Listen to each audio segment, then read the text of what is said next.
que fará a exposição do estudo de hoje. Graças a Deus. Boa tarde a todos. Que Jesus envolva nossos corações na alegria de mais uma vez podermos falar sobre as obras de Leon Denis, nosso patrono. Que Ele possa intuir nossos corações e que possamos cada dia mais, com a orientação desses bondosos amigos, de Leon Denis e tantos outros, aprendermos a estudar com mais eficiência e absorver mais o conteúdo das obras básicas da doutrina espírita, para que melhor possamos ser melhores cidadãos do mundo. Então hoje Leon Denis nos trata aí do pensamento, a disciplina do pensamento é a reforma do caráter. E o pensamento, apesar de a gente não pode falar que o pensamento é algo concreto, que a gente pegue, mas a doutrina espírita nos mostra a importância de disciplinarmos aquilo que pensamos e a força que o pensamento tem em nossas vidas. A própria medicina já aceita dizer, nos mostrando que um pensamento malsão, um pensamento doentio, compromete a nossa saúde física. E nós sabemos que é assim mesmo. Então, conforme pensares, assim também serás. Então, a necessidade que nós temos de elevarmos o pensamento, por mais que momentos difíceis, hora ou outra, visitam a todos nós, vivemos num mundo de provas e expiações, mas buscar mais rápido possível, sair de uma vibração baixa, elevar o pensamento, pensar na alegria, na beleza, conforme Leon Denis nos fala com tanta grandeza, natureza tão bela que nos rodeia. Será que a gente reserva alguns minutos para olhar o belo, para mudar nossa vibração? E essas coisas todas vai modificando o nosso interior. Muitas vezes nós presos na tristeza, com pensamentos de revide de uma palavra que nos foi mal colocada, uma situação familiar muitas vezes, pensamentos que nós ficamos degradando, não é saudável.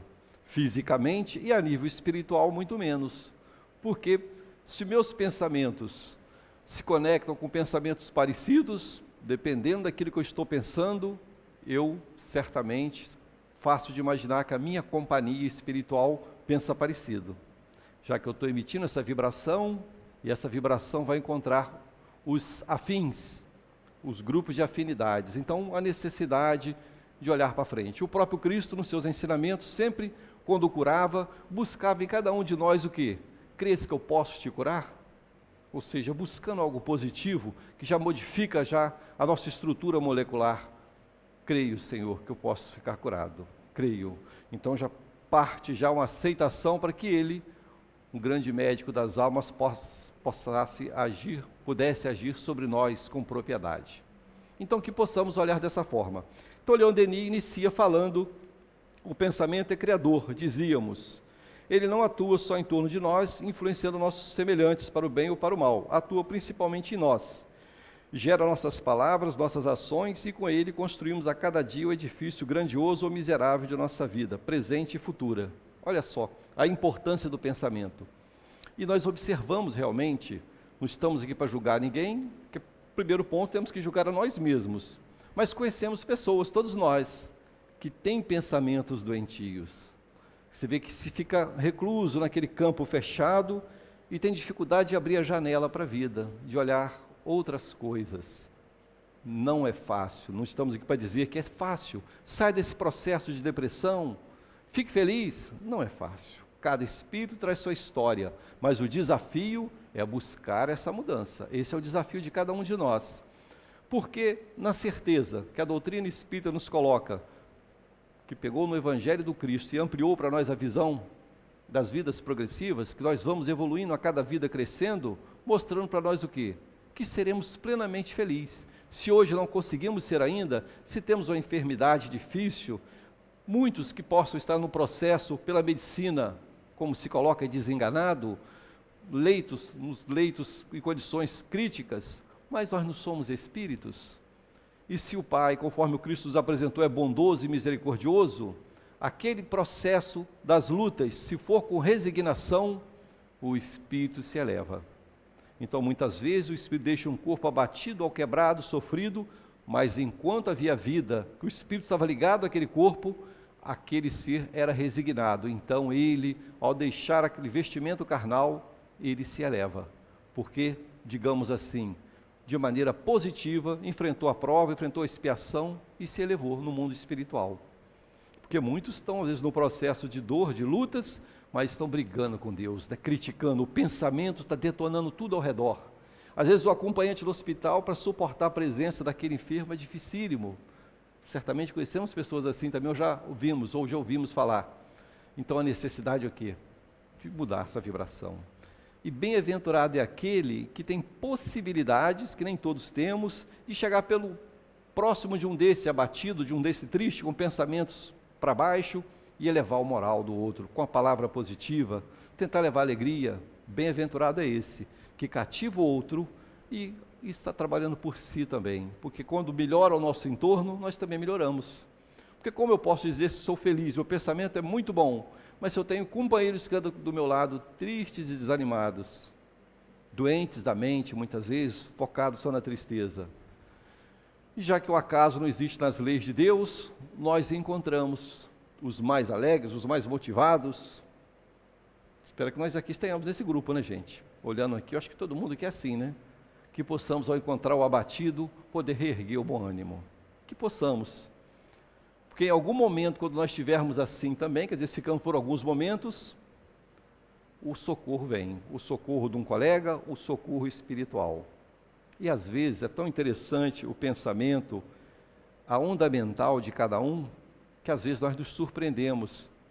Certa feita, aqui na casa espírita mesmo, eu vi uma companheira sentada ali naquela cadeira. Pessoa de bem com a vida, assim, na minha visão, tranquila. Aí me deu uma vontade de sentar ao lado dela, e ela começou a desabafar, do nada. Falei, meu Deus. E mostrando, é o que se passa conosco mesmo, né? A necessidade de um desabafo, a necessidade de estar seguro na companhia de alguém que você confie, possa abrir a intimidade da sua família, das suas lutas. Então a gente vê que todos nós precisamos desse ombro amigo para os momentos de lutas maiores. E desabafamos, nosso pensamento se renova e nós olhamos de forma positiva para a vida. Leon Denis coloca para nós aqui a necessidade. É um capítulo longo, aqui é só uma página, né? Eu li o capítulo todo, e ele coloca a importância de buscarmos ler bons livros, boas obras, ambientes melhores, bons autores que tragam obras de educação em todos os sentidos, porque com esse pensamento que nós vamos buscando, conforme eu disse, nós criamos sintonia com mentes felizes, com espíritos sérios que se preocupam com o progresso. Enquanto que uma obra de baixo nível nos rebaixa também. Então, procurar boas leituras. Ter tempo, quando a gente fala na meditação, muitas vezes, a gente pode equivocadamente pensar naquela pessoa que fica todo o tempo parado num canto meditando. Não é isso que a gente está dizendo, mas momentos também que a gente possa ir para um local sossegado, fazer nossa prece, nos renovarmos. E a vida é muito corrida, né? Agora com o telefone, né? Nossa... Nesse processo da expiação veio o WhatsApp, né, o Facebook, aí então toque, a gente tem que olhar. Então, e quem trabalha com o telefone, o celular, né, que tem os grupos, né, que são muitos, tem também a parte profissional, então você tem que estar sempre olhando e ver como te consome, né? Como aquilo te consome. Então esses momentos para poder levar o pensamento às coisas boas, poder pensar na saúde, mentalizar a beleza que o Criador deixou para nós, falar, meu Deus, esse mundo tão belo, e eu às vezes preso em tristezas tão insignificantes. Eu também trouxe para aqui, juntamente com o nosso querido Leon Denis, um pouquinho aqui de informação do pensamento da nossa querida Joana de Ângeles. E marquei alguns pontos, do livro Pensamento e Bem-Estar, que está muito dentro do que o nosso patrono fala. Ela diz assim, o que eu já estou falando, mas com as palavras de Joana de Ângeles. De acordo com o teor vibratório do pensamento, bom, regular, mau ou infeliz, pode-se aferir o nível moral do indivíduo. Em razão disso, cada qual vive no mundo edificado pelo seu pensamento. Então nós mesmos, vamos criando ao entorno de nós a nossa realidade, pelo pensamento. A gente, quando temos a oportunidade de estudar o livro dos médiuns, conhecendo as diversas mediunidades, nós vamos vendo que há médiuns muito ostensivos que são capazes de chegar num ambiente e perceber as vibrações do ambiente. Nós todos sentimos um pouco isso, né? Chega num ambiente, fala, que lugar triste, estranho, né? Fica assustado, a gente dormir em determinada casa, né? Todos nós sentimos um pouquinho. Uns mais ostensivos conseguem perceber as presenças que habitam aquele lar. Nós que não somos ostensivos só sentimos o quê? O frio, o medo, o susto. Nossa, que lugar, não estou seguro nesse lugar, não sabe nem por quê. Então, mostrando que nós criamos, né, essa vibração ao entorno de onde nós habitamos, que fica ou triste ou feliz. Então, quando você vai para um lugar que você sente muito bem, é fácil imaginar que vive mentes felizes, que procura trazer pensamentos positivos e alegre, então você sente aquelas emanações, mas ao contrário, também como Joana de Ângeles fala, às vezes a tristeza, um frio cortante, e você pensa assim, olha, fisicamente eu não vejo nada, então pode ser espiritual. Certa feita eu vi o Dr. Erma conversando com a pessoa, essa pessoa disse que às vezes ela ia em ambientes, num ambiente determinado, aliás, ela falou um ambiente determinado, um ambiente que ficava muito fechado, afastado no interior, e ao chegar lá, ela sentia um certo medo. Aí ele falou algo muito interessante, que eu ouvindo, e serviu para mim, né, e que sirvam para todos nós, que espíritos desencarnados, muitos deles, que ao desencarnar, ficaram ligados às lutas da Terra, não se desprenderam das lutas da Terra, se acham ainda encarnados, na visão terra-terra, vivo sob o ponto de vista orgânico. Ficam perambulando, às vezes acham uma casa, entre aspas, abandonada e começam a residir ali. Às vezes você chega nesses ambientes fechados, há espíritos que estão morando ali. Então, dependendo do pensamento, da vibração daqueles espíritos, você sente essa vibração. Então, ele orientou a pessoa, ao chegar nesse ambiente, primeira coisa, você entrou nesse ambiente, leia uma página do Evangelho. Que o Evangelho do Cristo é acolhedor, ele envolve, o socorro espiritual vem, envolve esses espíritos, direcionando ao socorro, se eles assim desejarem, saneando o ambiente da casa. Olha só. E às vezes, né, a gente encontra pessoas, às vezes, muito materialista e tal, não estou vendo nada, eu não acredito nada disso, né? Não estou tocando, não estou sentindo fisicamente, né, pelo contato, e às vezes perde a oportunidade de renovação. E aqui Joana de Ângeles diz também, pensamento e saúde são, portanto, termos da mesma equação da vida. Aí lembramos, né, da AME Lagos, que acontece que as palestras públicas, são os médicos, os psicólogos que nos trazem informações dentro do conhecimento do estudo que eles fizeram e também casando com a doutrina espírita, a ciência e a doutrina espírita, falando para nós, dos nossos neurônios, dos neurotransmissores, que um pensamento de tristeza desencadeia determinados comandos, o de alegria, outros comandos, que em nós, em si só, esses neurotransmissores, eles obedecem comandos. Se eu mentalizo a doença, a tristeza, dispara-se esse comando, que assim seja, mais ou menos assim. Nós disparamos esses comandos a nível desses neurotransmissores. Então, a necessidade de tentarmos sair da faixa da tristeza. Por isso, quando a gente chega aqui, o Dr. Herman sempre nos conduz ao trabalho, vamos visitar os lares, vamos visitar os hospitais, para a gente sair um pouquinho de nós, esquecermos um pouquinho de nós, para poder pensar de forma diferente. Olhando a luta do outro, a gente avalia que muitas vezes, poxa, eu reclamo da vida, minha vida é tão melhor do que tantos outros que sofrem enfermidades atrozes. Então, essa necessidade de renovar.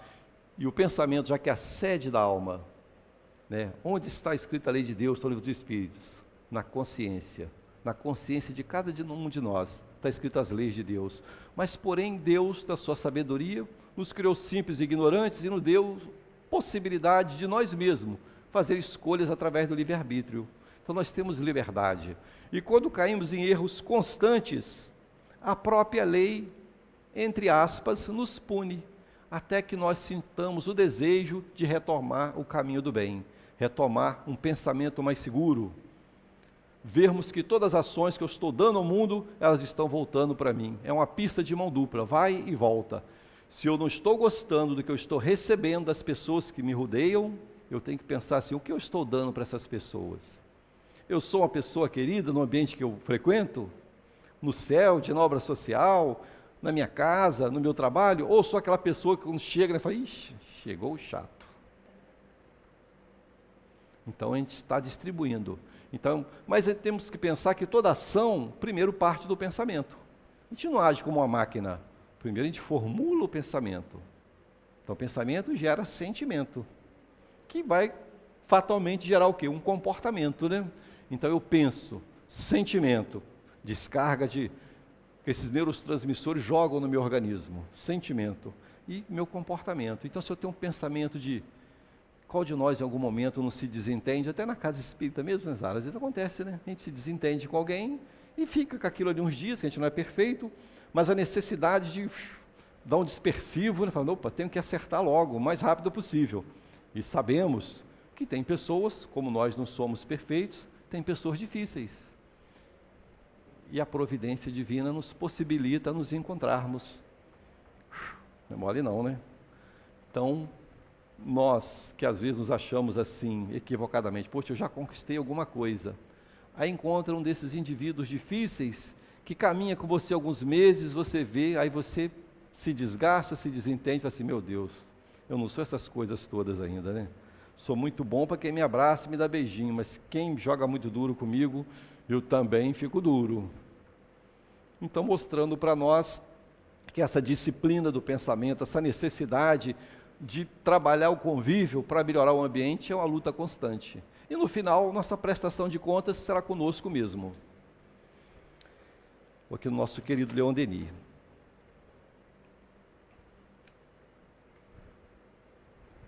Ele diz assim, é necessário o choque das provações, as horas tristes e desoladas, para fazer-lhe compreender a fragilidade das coisas eternas e encaminhá-lo para o estudo de si mesmo, para a descoberta de suas verdadeiras riquezas espirituais. É por isso que as grandes almas enobrecem e embelezam tanto mais quanto mais vivas são suas dores. Leon Denis mostra para nós de uma maneira muito firme as lutas, as dores, as provas do encarnado. Que ninguém quer ter dor, né? Ninguém quer sofrer. Mas por que visita todos nós em algum momento? Seja de ordem física, de ordem moral, todos nós em algum momento entramos em processos desses. E ele diz, se o corpo é o escoadouro das imperfeições da alma, então vamos pensar assim, eu estou expurgando. Então quando vem uma enfermidade muito difícil, uma dor, eu falo assim, meu Deus, estou expurgando as imperfeições da alma, que eu seja resignado. Aquele termo da física, né? Que eu seja resiliente. Resilientes são aqueles materiais que dobram e quando você solta eles, eles voltam para a mesma posição. Por exemplo, a vara do salto em altura é um material resiliente, ele dobra, enverga todinho e volta. Que sejamos assim, resilientes. Às vezes as dores nos visitam, conflitos familiares, financeiros. Quem vive nesse planeta pode dizer que nunca passou por um desses ou por todos esses, mas olhando para frente. Esses aprendizados que estão me chegando é para me crescer como espírito, pois se eu não me modificar, eu continuarei vivenciando as mesmas experiências, que eu possa aprender com esses conflitos e moldar meu espírito, melhorar meus pensamentos, olhar com segurança para frente e certeza, amanhã serei melhor do que hoje, mas porém estou plantando agora, no meu convívio com aqueles que me rodeiam, estou plantando o melhor, que eu possa realmente ser resiliente, resignado. E ele coloca aqui para nós, em certas horas de nossa vida, quando nos morre nossa mãe, quando se desmorona uma esperança ardentemente acariciada, quando se perde a mulher, o filho amado, de cada vez que se despedaça um dos laços que nos ligam a esse mundo, uma voz misteriosa eleva-se nas profundezas de nossa alma, voz solene que nos fala de 1000 leis augustas, mais veneráveis que as da terra, e em te abre-se todo um mundo ideal. Mas os ruídos do exterior abafam-no bem depressa, e o ser humano real, quase sempre em suas dúvidas, em suas hesitações, na rara vulgaridade de sua existência. Então ele mostrando para nós que nesse processo do pensamento, do sentimento, tem momentos que nós temos perdas, entre aspas, né? Ninguém perde nada. Separações abruptas, igual nós temos aqui a reunião de segunda-feira, prece aos desencarnados, que a gente vê muitos que frequentam essas reuniões sofridos, e quando nós temos a oportunidade de atender alguns pelo atendimento fraterno, às vezes morte de um filho, porque nós podemos pensar assim, ora, esses laços que se rompem em algum momento, sob o ponto de vista físico, um dos que podemos dizer o pior é um pai ou uma mãe enterrar um filho, não é verdade? Porque nós sabemos pelo processo natural do envelhecimento, em algum momento nosso pai, nossa mãe, nosso avô, nossa avó vão desencarnar. Vamos sentir tristeza? Vamos, mas só pelo processo natural do envelhecimento, já é uma preparação natural. Mas um filho é um impacto muito grande. Então ele fala disso, que tem que buscar nessas almas elevadas essa consolação. E quanto mais resignado formos, mais rápido, nós sabemos que a vida na Terra é instante, teremos a oportunidade de estarmos juntos com esse ente querido. Voltando na Joana de Ângeles para complementar. Aqui ela fala de Jesus. Jesus, na sua condição de psicoterapeuta, conhecendo-lhe os pensamentos daqueles que tentavam perturbá-lo, interrogou-os: por que pensais o mal em vossos corações? Ele sabia que o mal preservado no coração é responsável pelas misérias que assolam o caráter do indivíduo e o envilece. Ora, já que no mundo espiritual não teremos o corpo físico, eu pensei, eu vibrei, eu vou para a região que condiz com aquele pensamento. Aqui não. Eu penso alguma coisa, Maranade olha para mim e fala assim, Lopes está pensando só coisa boa, mas não sabe o que eu estou pensando, né? Mas a nível espiritual, eu não tenho como esconder a realidade. Ela aparece claramente para os espíritos que me observam. A minha realidade nua e crua. Então, eu preciso, como Cristo nas suas curas, identificando o mal no coração daqueles que caminhavam, ele via que aquele mal era causa de sofrimento, presente ou futuro também, ou presente e futuro. Então, a necessidade da mudança. Eu preciso sair dessas vibrações. Não adianta eu ficar querendo que o outro se dê mal, que o outro aconteça as coisas ruins para o outro, porque isso fica em mim. É como eu oferecer, colocar numa taça um veneno e dar para o outro. O teor daquele veneno fica impregnado na taça. E no meu corpo, quando eu desejo, eu sinto ódio, o meu pensamento é ruim, isso fica impregnado no meu ser. Olha só.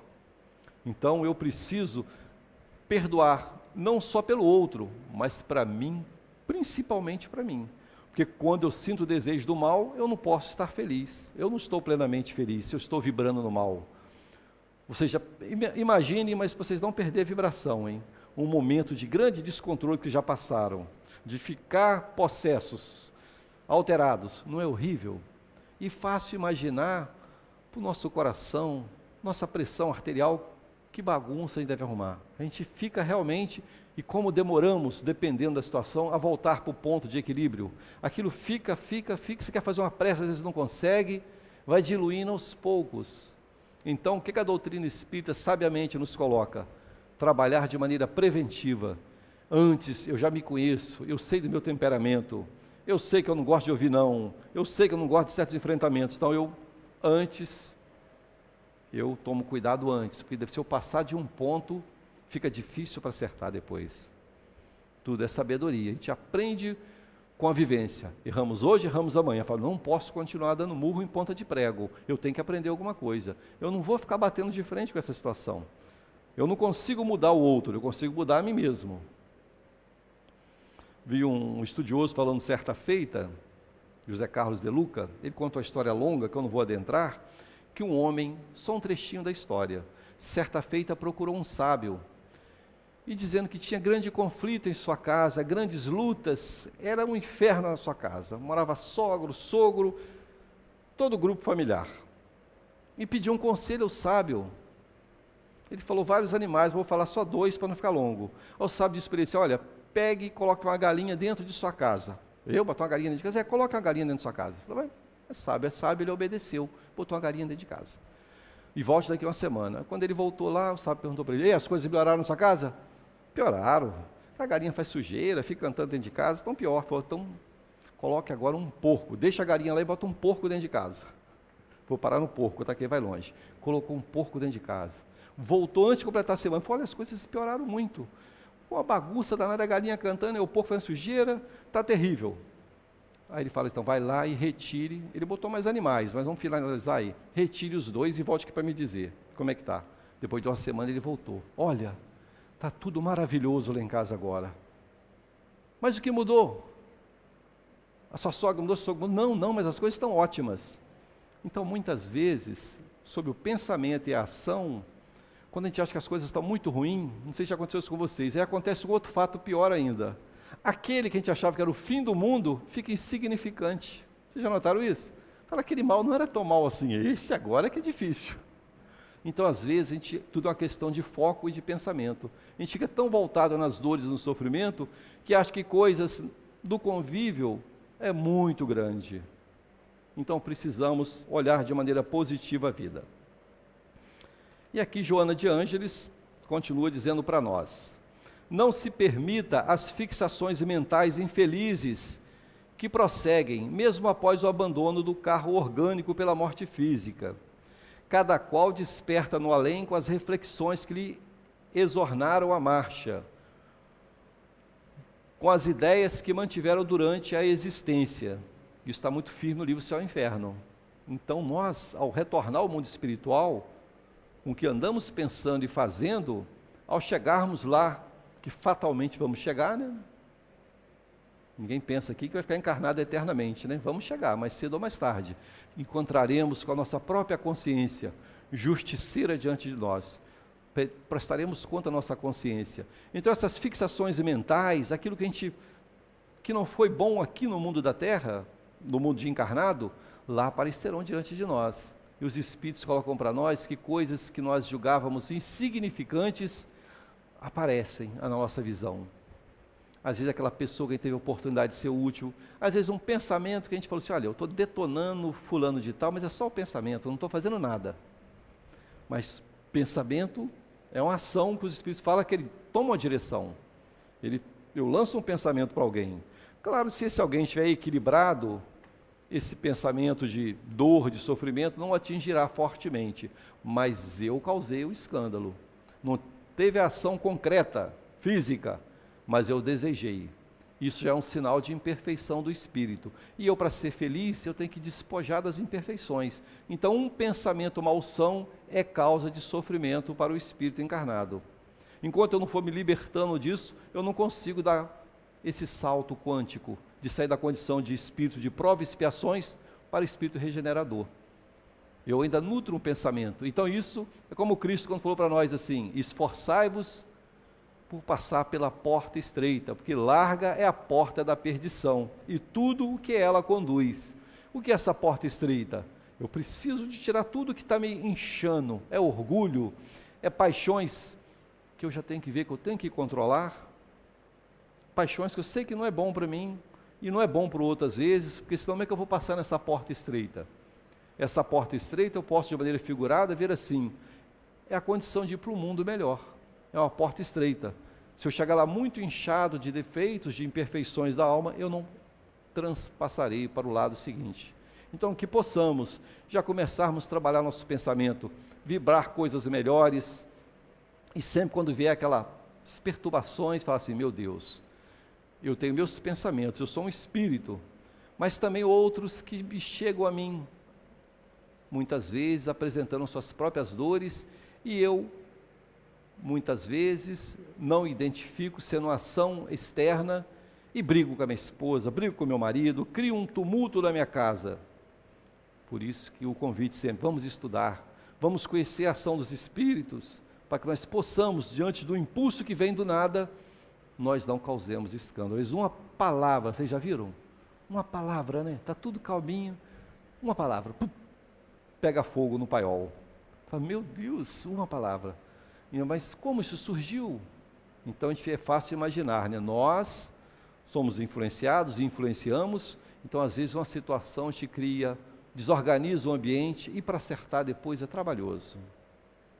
E aqui mais adiante, ela coloca assim para nós: fenômenos telepáticos frequentes, conscientes e inconscientes, dão-se em razão dos pensamentos que se identificam no mundo vibratório, gerando vinculações correspondentes à onda de que nos revestem, como já estamos falando o tempo todo, a sintonia, né? A sintonia. Estamos toda hora entrando em sintonia. A gente vê que a gente muda de uma faixa para outra muito rápido. Às vezes você tem momentos aqui na casa espírita, ou no trabalho, na obra social, ou em qualquer outro lugar do bem, que a gente está fazendo coisas que a gente gosta, se sente feliz, a gente está numa vibração boa, mas você dá 2 passos, anda um pouquinho, surge uma situação, você sai daquela vibração rápido. Então, mostrando que nós ainda não encontramos, espíritos em provas e expiações, o ponto de equilíbrio. Nós rapidamente nos desequilibramos. E o que nos mais chama, o nosso pensamento, é as paixões que nutrimos, seja ela qual for. Bebida, cigarro, sexo, maledicência, cada um de nós e outras, tem seu calcanhar de Aquiles. Aquele ponto mais frágil é o que vai ser, digamos assim, vai ser cutucado por aqueles que nos observam. Porque já que o nosso pensamento, ele forma imagens, já até comentei isso outras vezes, né? O pensamento cria imagens. André Luiz fala das formas de pensamento, né? Aquilo que eu penso intensamente vai criando como bonecos balões. O pessoal fala aqui na região papo, né? Balões de ar, imagens. Ou seja, por exemplo, aquele que é dado a bebidas alcoólicas, que gosta muito da bebida, ele cria aquela imagem da bebida. Então, espíritos que estão aí pela terra, nas suas lutas, que gostam da bebida, quando olha aquele cidadão, já sabe que ele gosta da bebida, ele está com o retrato do lado dele. Então se encontra rápido. Qualquer outra paixão, você forma imagem daquilo que é muito forte em você, que inicia no seu pensamento e fica no seu entorno. Então por isso que somos facilmente identificados. Como a gente vai se esconder dos espíritos? Não tem jeito, eu me mostro como eu sou. Da Janete eu me escondo, né? Falo, Janete, eu sou um anjo. Ela acredita. Bobinha, né? Mas os espíritos não tem jeito, eu me mostro como eu sou. Essas imagens fluídicas estão ao nosso entorno. Então precisamos o quê? Ir afastando esses pensamentos que não são bons, buscando nos melhorar, agora entendendo também perfeitamente que nós somos espíritos imperfeitos ainda. O esforço, conforme Kardec fala tão bem, né? Reconhece o verdadeiro espírita pela sua transformação moral e pelos esforços que faz para domar suas más inclinações. Ele fala o quê? Em esforços. Por que esforços? Porque nós ainda constantemente vamos vibrar mal, vamos ter sentimentos difíceis, dificuldade. O Mara está mandando hoje encerrar o papo. Mas o que vale é o desejo de se melhorar. O que vale é o esforço. Eu caí, eu ofendi a Marlene. Não, eu preciso me acertar com a Marlene. Então, isso é renovação. Eu preciso olhar dessa forma. Então, eu falo assim, eu aprontei uma, vou sair da casa espírita. O que eu fiz foi terrível. Não, eu vou me internar na casa espírita, vou trabalhar, eu preciso me curar. Então, graças a Deus, convido a vocês a ler Leon Denis, ler Joana de Ângeles, conhecer o pensamento do nosso patrono. Aqui tem muita coisa bonita sobre o pensamento e mostrando que parece algo tão insignificante, mas como para nossas vidas, como isso é importante. E até na hora do sono do corpo físico, nossa prece, mentalizando coisas boas, porque eu vou para as regiões que eu estou pensando durante o dia, né? Estou vibrando, vou para essas regiões. Graças a Deus. Graças a Deus, então,